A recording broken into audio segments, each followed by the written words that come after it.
گناہ کے قریب مت پھٹکو.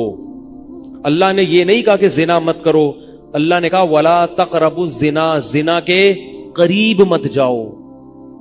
قریب کیسے قریب جاتا ہے انسان؟ آپ کے گھر میں کوئی رشتہ دار جوان لڑکی آ گئی ہے یونیورسٹی کی, کالج کی, آپ گھر سے باہر نکل جاؤ. بعض دفعہ ایسا ہوتا ہے, لوگ مجھے بتاتے ہیں کہ کوئی میری رشتہ دار خاتون آئی, جوان تھی, کزن تھی, گھر میں تھا, وہ اکیلی تھی, وہ آ گئی تو میری بڑی عجیب کنڈیشن ہو گئی, میں بہت پریشان ہو گیا, بہت مشکل سے بچا. میں ان سے کہتا ہوں آپ گھر سے نکلے کیوں نہیں؟ یہ تو آپ قریب تو چلے گئے نا. جب ایک جوان لڑکی آپ کے گھر میں آئی ہے, آپ کو اس وقت گھر میں نہیں ہونا چاہیے, نکل جاؤ وہاں سے. ایسے دور بھاگو زنا سے, اتنا دور بھاگو. انبیاء ایسا ہی کرتے تھے, تبھی تو بچتے تھے. وہ جتنے بزرگان دین گزرے ہیں وہ یہ نہیں کہ زنا نہیں کیا, وہ ہمیشہ زنا سے دور بھاگے. ہمارے استاذ نے ایک واقعہ سنایا تھا ہمیں, کتابوں میں یہ واقعہ لکھا ہے کہ ایک طالب علم تھا, پرانے وقتوں کی بات ہے, رات کو مسجد میں چراغ لے کے مطالعہ کر رہا تھا. پہلے زمانے میں لائٹ وائٹ تو نہیں ہوتی تھی, گاڑیوں کے سفر نہیں تھے, اونٹوں کے سفر تھے, تو مسافر لوگ بعض دفعہ آ کے مسجدوں میں ٹھہرتے تھے. تو اس نے دیکھا کہ ایک جوان لڑکی ہے, پردے میں ہے لیکن خوبصورت جوان لڑکی, وہ آئی اور اس سے کہنے لگی کہ میں راستہ بھٹک گئی ہوں, مجھے ایک رات مسجد میں گزارنے دے دو.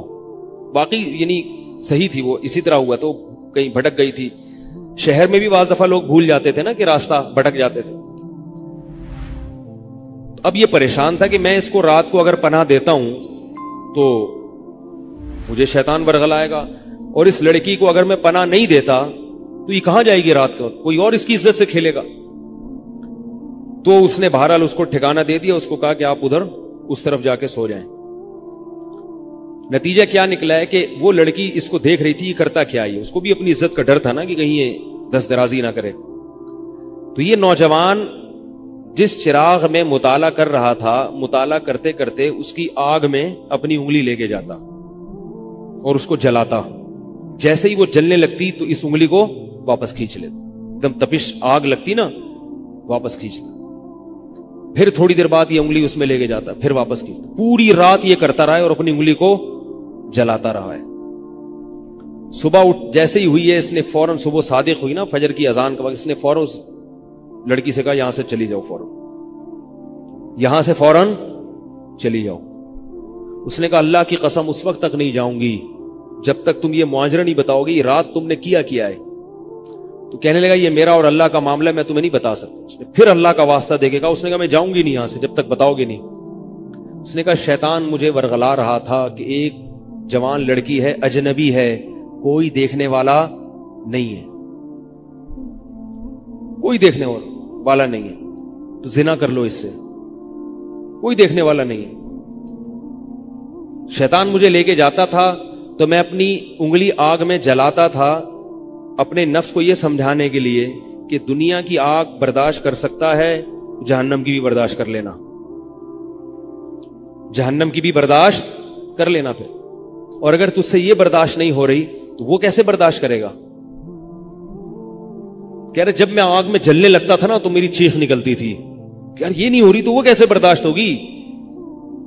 حدیث میں آتا ہے جہنم کی آگ دنیا کی آگ سے 70 گنا زیادہ گرم ہے, 70 گنا زیادہ گرم. جب نبی صلی اللہ علیہ وسلم نے صحابہ کو یہ بات بتائی, ترمذی کی حدیث ہے کہ صحابہ کے سینے سے رونے کی ایسے آوازیں آنے لگی جیسے ہانڈی کھولتی ہے, ایسا روئے صحابہ. حالانکہ صحابہ گناہوں سے بچتے تھے, اتنا روئے ہیں کہ سینے کے جیسے ہانڈی کھول رہی ہوتی ہے ایسے ان کے سینے سے رونے کی آوازیں آئی ہیں. اور عرض کیا واللہ انہا لکافیۃ یا رسول اللہ, یا رسول اللہ یہ دنیا کی آگ بہت تھی عذاب دینے کے لیے, اللہ نے اس کو بھی 70 گنا زیادہ گرم کیا ہے.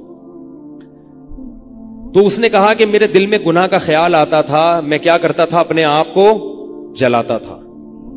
جب چیخ نکلنے لگتی تو اس طرح پوری رات میں نے اپنے نفس کو روکا ہے گناہ سے. تو تقوی کی برکات ہوتی ہیں. اس لڑکی نے کہا, اب گھر میں جا کے اپنے والد سے کہا کہ میں اگر نکاح کروں گی تو صرف کس سے کروں گی, اس نوجوان سے, عفیف اور پاک دامن ہے. تو کتابوں میں لکھا ہے کہ اس کے باپ نے اس کا نکاح دیکھو حرام سے بچایا, اللہ نے حلال طریقہ رکھ دیا.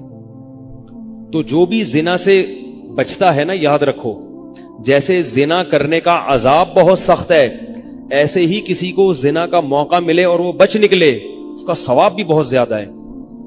تاریخ میں جن ہستیوں کو بھی زنا کا موقع ملا اور انہیں نے موقع ملنے کے باوجود زنا نہیں کیا, ان کو اللہ نے دنیا میں بھی بہت نوازا ہے.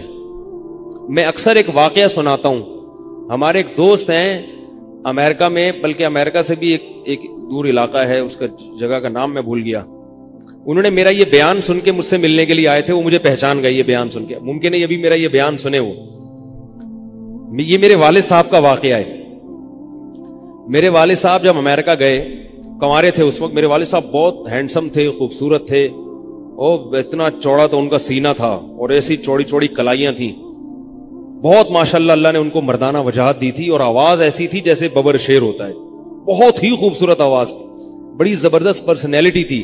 آپ جائیں ابھی ہمارے محلے میں جا کے لوگوں سے پوچھیں کیا خوبصورت پرسنالٹی تھی والد صاحب کی ہمارے.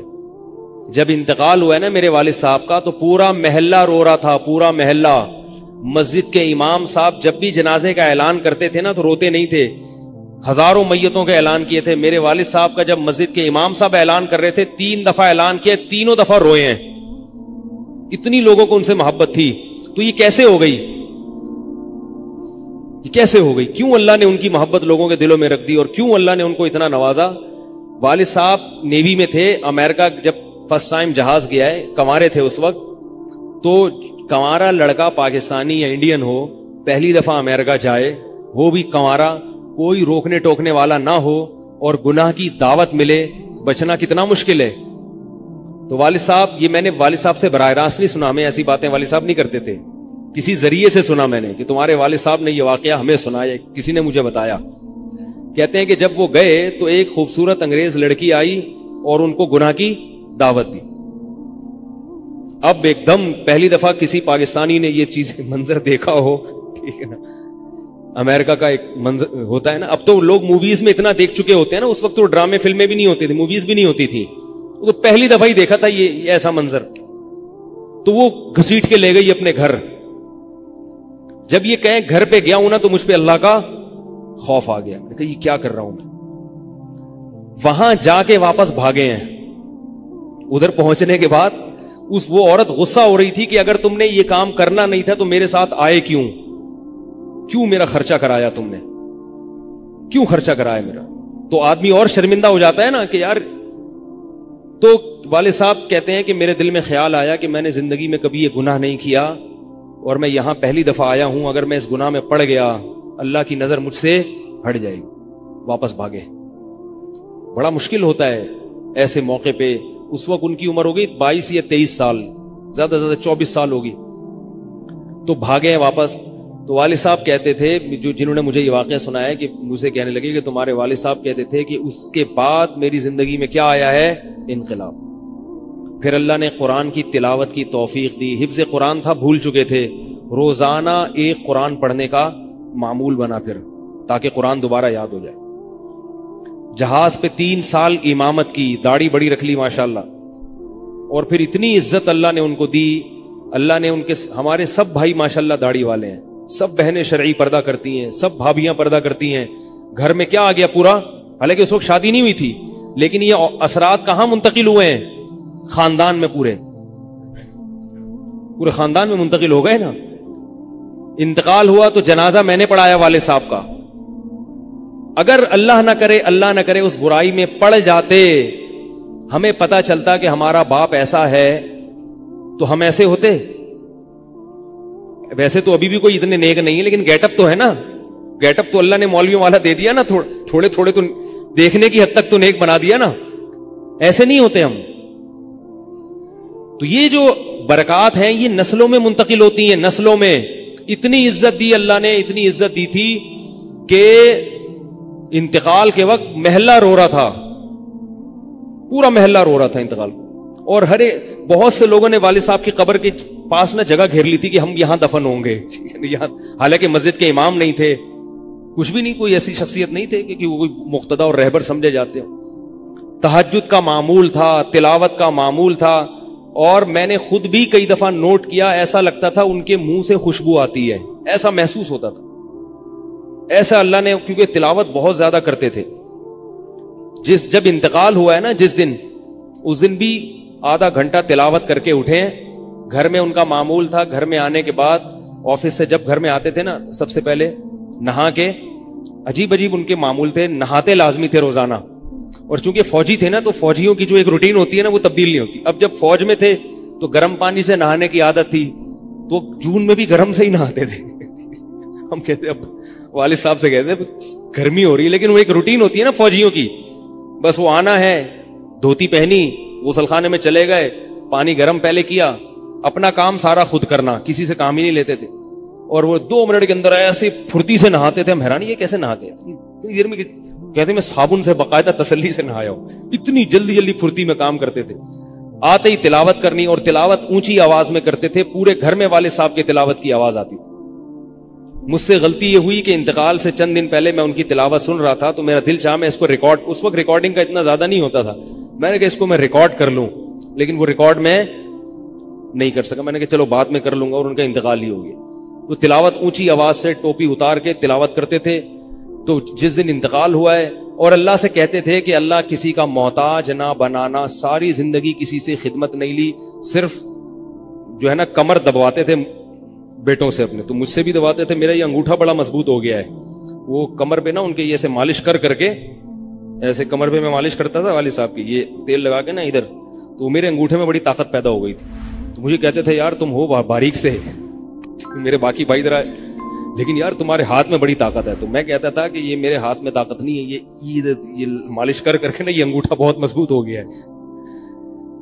تو کیا تھا، تلاوت کی انتقال سے پہلے، اور بار بار دعا کیا کرتے تھے کہ اللہ بستر پہ لیٹوں نہیں. زندگی میں ہم نے کبھی نہیں دیکھا والد صاحب بستر پہ لیٹے ہوں، یعنی بیمار ہو کے لیٹے ہوں. اپنا سارا کام پھرتیلی پن سے کوئی بالکل. تو وہی ہوا، موت کے وقت بھی ایسا ہی ہوا. آئے ہیں، تلاوت کی ہے، پھر اس کے بعد گئے عشاء کی نماز پڑھنے. صف میں بیٹھے ہوئے تھے کہ گر گئے. صف سے اٹھا کے ان کو ہاسپٹل لے کر گئے ہیں.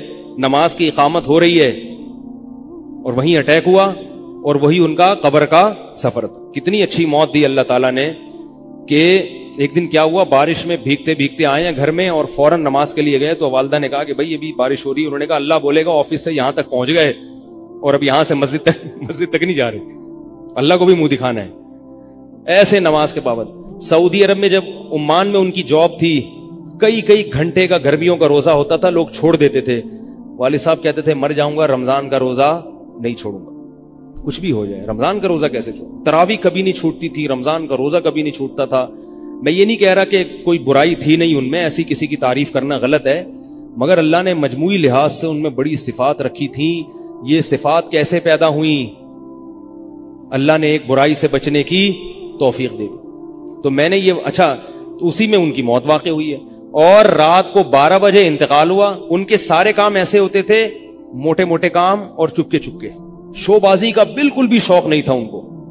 حج، ہمارے محلے سے جب کوئی حج کرنے جاتا تھا نا، 6 مہینے پہلے اعلان ہوتا تھا فلاں صاحب حج پہ جا رہے ہیں. لوگ پہلے سے آ کے نا ان سے دم کروانا.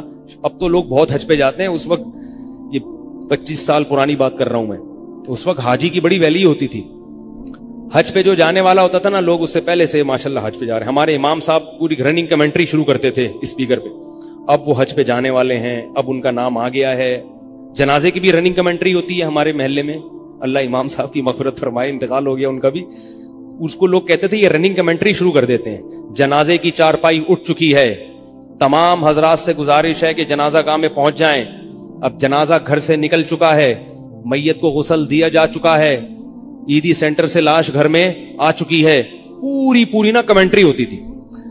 تو وہ جنازے کی بھی کمنٹری، اور اگر کوئی بیمار ہوتا تھا محلے کا تو اس کی بھی کمنٹری. آغا خان میں داخل ہیں، ان کے پتے میں ڈاکٹر نے پتھری بتائی ہے. غفار بھائی کے تمام حضرات سے دعا کی گزارش ہے کہ اللہ ان کو شفائے کامل عاجل عطا فرمائے. پورا محلہ دعا کر رہا تھا اللہ غفار بھائی کے پتے کی پتھری نکال دے.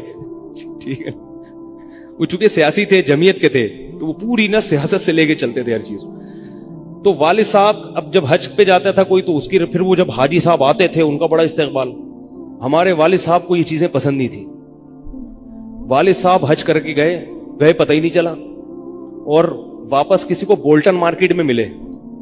اس نے کہا ہم نے تو سنا تھا آپ حج کرنے گئے ہوئے. والد صاحب نے کہا میں بھی ابھی آیا ہوں. میں نے کہا چلو بولٹن مارکیٹ سے ذرا ٹچ کرتا ہوا گھر چلو. ایک تھیلا تھا ان کے پاس, اسی تھیلے میں حج بھی ہو رہا ہے. پوری دنیا دیکھی تھی والد صاحب نے, پوری دنیا کا سفر کیا. بتاتے تھے کہ چین اور آسٹریلیا یہ 2 ملک